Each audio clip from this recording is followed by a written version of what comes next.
There is a gift sitting somewhere in Kurt Russell's home, an acre of land overlooking a graveyard, not a metaphor, an actual acre of actual land with an actual view of Boot Hill, the famous cemetery in Tombstone, Arizona, where the outlaws and lawmen of the Old West were buried. Val Kilmer bought it for him in 1993 after they finished filming together, and Russell has never let go of it. Not because of what it is worth, because of what it means, and because the man who gave it to him is gone now, and that land is one of the last things Russell has left to hold on to. He did not talk about Val Kilmer the way Hollywood usually talks about the dead. He talked about him the way you talk about someone you actually knew, the good and the complicated, the genius and the friction, the final visit to a sick friend who could barely speak but still had something to say. At 75, Kurt Russell has been around long enough to know the difference between tribute and truth.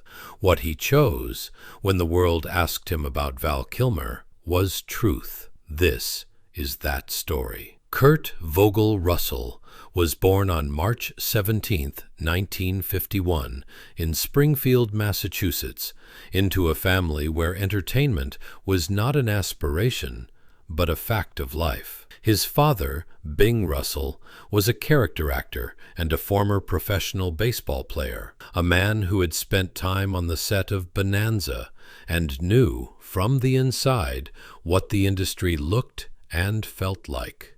When Kurt was 4, the family moved to California. By the time he was 12 years old, he was the title character of a television western called The Travels of Jamie McFeeters. Not a cameo, the lead, at 12. He spent his adolescence as a Disney contract player, the wholesome face of family films that filled Saturday afternoons through the 1960s and early 1970s. Young, likable, marketable, safe. He hated the box. Not the work. He was always serious about the work. But the narrow, defined space the industry had decided was his permanent address. In between, he played minor league baseball seriously enough that it was a real career option, until a shoulder injury ended it. So he came back, this time on his own terms. The turn happened in 1979, when director John Carpenter cast him as Elvis Presley in an ABC television film. It was the role nobody expected Kurt Russell to be able to play, and it was the role that proved every assumption about him wrong. He was nominated for an Emmy. He disappeared into Elvis, the swagger, the stillness, the particular sadness of a man who had become too big for the world to hold, with a commitment that nobody who had only seen him in the Disney years could have predicted. Carpenter saw something in him, and what followed was one of the most productive director-actor collaborations of the 1980s. Escape from New York arrived in 1981. Snake Plissken, the war hero turned convicted criminal, one-eyed, unsmiling, operating entirely on the wrong side of the law, and absolutely convincing in every frame. It became a cult classic. It became the role Russell would always say was his favorite, the character he felt the most affinity with, the one that first let him be the version of himself that the Disney years had kept in a box. A year later came The Thing, Carpenter's terrifying and brilliant science fiction horror film, in which Russell played R.J. MacReady with a coiled intensity that the genre rarely receives. The film did not perform well in theaters in 1982. Over the following decades, critics and audiences reconsidered, and reconsidered again, until it is now widely regarded as one of the greatest horror films ever made. Kurt Russell was at the center of it, with a beard and a bottle of whiskey and a flamethrower, holding the whole thing together. Then came Silkwood in 1983, a Mike Nichols drama starring Meryl Streep, in which Russell played her live-in boyfriend. He earned a Golden Globe nomination for Best Supporting Actor. He also met, on the set of that film, a young woman named Cher, who had brought along her new Juilliard-trained boyfriend. The boyfriend was 22 years old, already possessed of an elusive, searching quality that made people look at him and wonder what he was going to become. His name was Val Kilmer. Russell would say years later, speaking to Rolling Stone after Val died, that the impression was immediate. He could see in that young man hanging around the Silkwood set someone who was very serious about what he wanted to do, the kind of serious that does not announce itself loudly, the kind that sits still and watches and stores everything away for later. Russell recognized it because he had it himself. Underneath all the Disney years and the baseball and the carefully managed career pivot. Two people who took the craft as the most serious thing in the room from the very first time they were in the same room. They would not work together for another decade.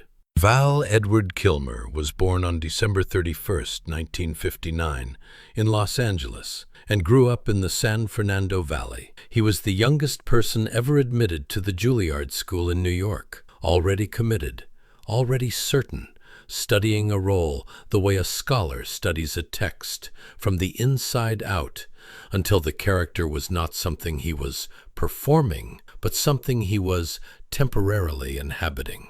He appeared on Broadway in Slab Boys, alongside Sean Penn and Kevin Bacon. His first major film was Top Secret in 1984, followed by Real Genius in 1985, a smart comedy in which he played the most brilliant person in any room and made it effortless. He was 25 years old and doing things on screen that most actors twice his age could not manage. But it was Top Gun that changed everything. In 1986, Kilmer played Tom "Iceman" Kazansky opposite Tom Cruise's Maverick in Tony Scott's aviation action film, the cool, controlled antagonist who was better than everyone and knew it, and expressed that knowledge entirely through stillness and a look that could cut glass. Kilmer had not wanted the role. He had to be convinced. He was afraid of being the bad guy, afraid that Iceman would become the thing people saw when they looked at him. He was wrong to worry. Iceman was a revelation, not because Kilmer was menacing, but because he was so clearly better than menacing. He was precise. He was a precision instrument, and he and Cruise had a chemistry that made every scene between them feel like a genuine contest between two people who were both entirely right. Top Gun made Val Kilmer a star, and stardom turned out to be something he was not entirely equipped to handle. Not because he lacked talent, but because he had, from the very beginning, prioritized the craft above the machinery. He was not good at being managed. He was not good at the performance of being a movie star, the interviews and the maintained image and the strategic friendliness. He was good at the thing inside the room where the camera was running, and everything outside that room asked something of him that he found increasingly difficult to provide. Directors complained. Producers complained. Joel Schumacher, who directed Kilmer in Batman Forever, used the words childish and impossible in interviews. The reputation grew, but the performances kept being extraordinary. The Doors in 1991, directed by Oliver Stone, in which Kilmer played Jim Morrison with a physicality and a spiritual intensity that went well beyond impersonation. He sang, he moved, He disappeared into Morrison so completely that Oliver Stone would later say he sometimes forgot which man he was watching. True Romance in 1993, a small role in a Quentin Tarantino script that let Kilmer be funny and loose and surprising in ways that blockbusters never quite required. Heat in 1995, Michael Mann's meticulous crime epic, in which Kilmer played one of the most precisely drawn supporting roles of the decade, alongside Al Pacino and Robert De Niro. He was never the loudest thing in a scene. He was always the thing you couldn't stop watching. In between The Doors and Heat came Tombstone. The 1993 Western had a production history that, depending on who is telling the story, ranges from troubled to catastrophic. The original director, Kevin Jarre, was replaced early in filming, replaced in practice, if not officially, by Kurt Russell himself, who by this point in his career understood exactly what a film needed to be and was not willing to watch it become something less. He worked with the credited director George Cosmatos on the shape of the picture while maintaining the full performance of Wyatt Earp in front of the camera. It was an extraordinary act of professional commitment, and the film that resulted from it is, 3 decades later, considered one of the finest westerns ever made. But the performance at the center of the film, the one that people quote, the one that became the shorthand for everything Tombstone meant, was not Wyatt Earp. It was Doc Holliday, Val Kilmer's Doc Holliday. He played John Henry Doc Holliday as a man who knew he was dying and had made his peace with it. Not grimly, but with a particular lightness that comes from having already let go of the things that frighten most people. Tuberculosis was taking him. He knew it. Everyone around him knew it. And yet the quality Kilmer gave him was not tragedy. It was elegance. A dark, knowing, endlessly quotable elegance. The drawl, the handkerchief, the silver cup of whiskey, the spinning of a tin cup on one finger while Johnny Ringo spun his pistol, and everyone in the room tried to figure out which of them was the more dangerous man. Kilmer made Doc Holliday simultaneously the most physically diminished person in any scene and the most alive. "I'm your Huckleberry." 4 words. Kilmer delivered them with such casual, absolute menace and amusement that the line became part of the permanent vocabulary of the Western. If Tombstone is remembered for one thing, it is Val Kilmer's Doc Holliday, which is saying something about a film that also contains Kurt Russell, Sam Elliott, Bill Paxton, Powers Booth, and Michael Biehn operating at the top of their abilities. When filming wrapped, the 2 men exchanged gifts. This was not unusual.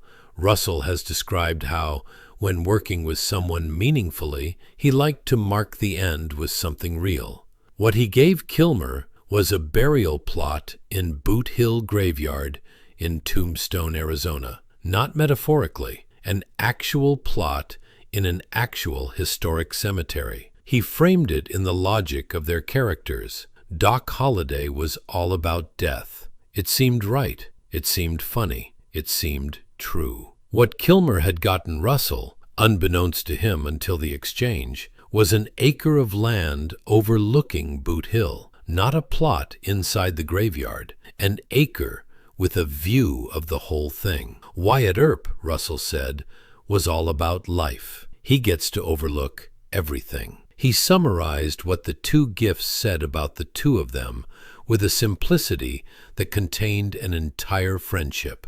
Doc Holliday was all about death, but Wyatt's all about life. I guess that pretty much says it all. He still has the land. The years that followed Tombstone took Val Kilmer through the biggest commercial success of his career, Batman Forever in 1995, which made hundreds of millions of dollars worldwide and cemented him as a bankable leading man. And through the professional turbulence that followed. He was supposed to reprise Batman in the sequel. He did not. Replaced by George Clooney, amid reports of serious difficulties with Schumacher on set. The Island of Dr. Moreau the following year was, by almost every account, one of the most chaotic productions in Hollywood history. Kilmer's reputation as difficult was now the first thing people said when his name came up. But his talent was also the first thing people said. Those two facts coexisted the way they do with people who are genuinely extraordinary at something and genuinely difficult in everything adjacent to it.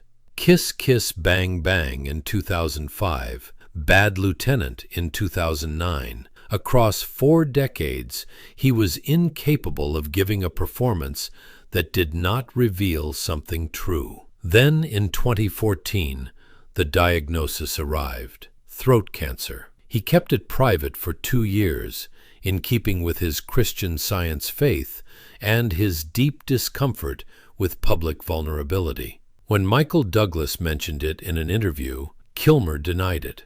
When he finally confirmed it himself in 2017, he described the treatment, 2 tracheotomies, chemotherapy, radiation, and its consequences with a directness that surprised people who had heard only the reputation and not the man.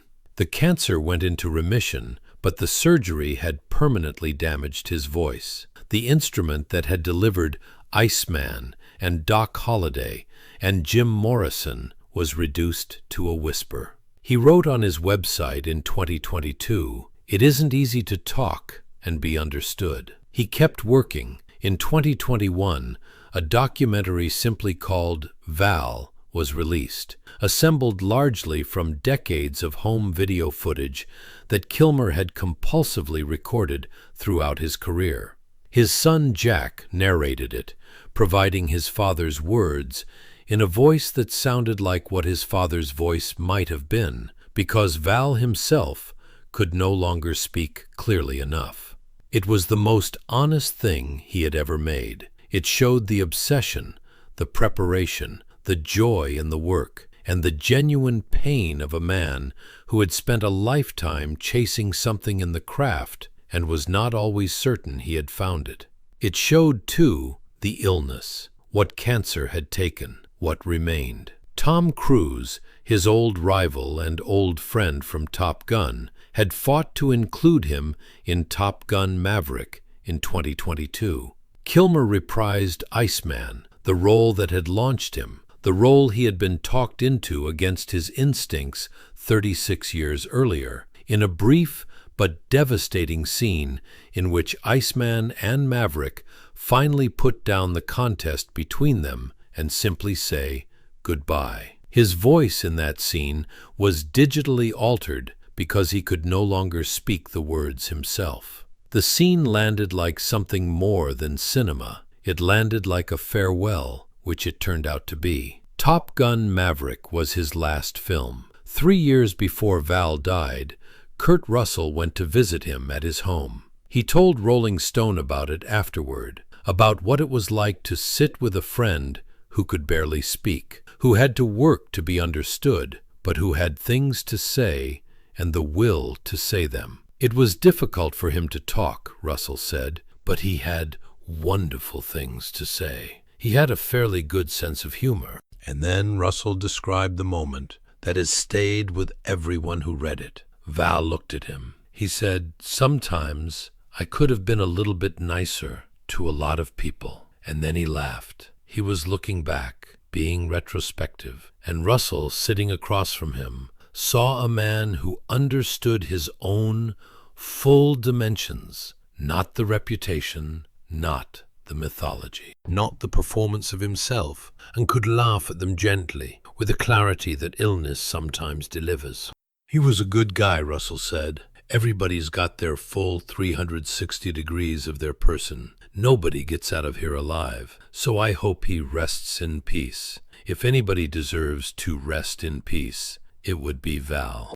Val Kilmer died on April 1st, 2025 in Los Angeles, surrounded by his family and friends. His daughter Mercedes confirmed the news. He was 65 years old. The cause was pneumonia, following years of recovery from the throat cancer that had taken so much from him. He was survived by Mercedes and his son Jack, the two people who had watched the whole arc of it. The stardom and the difficulty and the illness and the late career grace, and loved him through every part of it. The tributes came in from everywhere. Kurt Russell gave the most honest tribute of all, not at a podium, not in a formal statement, but in a conversation. He told the truth about a complicated man and an uncomplicated friendship. He described what was in the gifts they exchanged after Tombstone. He described the last visit and the 6 words Val said with a laugh. He said that he had thought it was absolutely great working with Val Kilmer. He said, "Nobody gets out of here alive." And somewhere in his home, he still has an acre of land overlooking Boot Hill, bought for him by a man who understood, even in 1993, that Wyatt Earp gets to look down at everything from above, that life gets the longer view. Val Kilmer understood that. He always understood the deeper thing inside the scene. It was, in the end, the truest thing about him, the part that outlasted the reputation and the illness and everything else, the part that is still in those performances. Still there every time someone puts on Tombstone or Top Gun or The Doors and remembers what it felt like the first time they saw what he could do. Kurt Russell knew it from the first time he met him. A serious young man, hanging around the set of Silkwood, not yet famous, already entirely himself, already unmistakably Val Kilmer. If this story moved you, if those films were part of your life, if Val Kilmer's face and voice and particular quality were part of the landscape of your memories, leave a comment below. We read every one of them. And here is the question worth sitting with today. Is there someone in your life whose full 360 degrees you have never really looked at? The good and the difficult and everything in between? Because Kurt Russell looked, and what he saw at the end was worth the trip. We will see you in the next one.